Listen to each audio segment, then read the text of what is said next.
Al Saló hi ha convidats més de 600 importadors, el doble de fa 2 anys, de l'Àsia, Llatinoamèrica, els Estats Units i Europa. És a dir, potencials compradors de productes catalans interessats a fer-los arribar als seus mercats.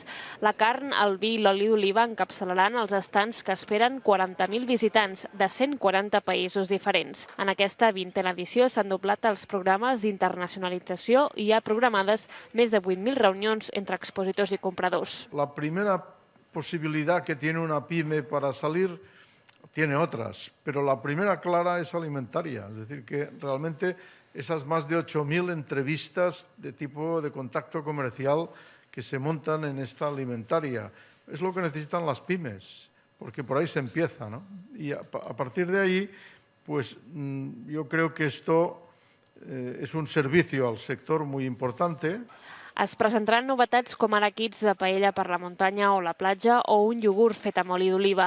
L'organització preveu que el Saló aporti a Barcelona un impacte econòmic de 170 milions d'euros.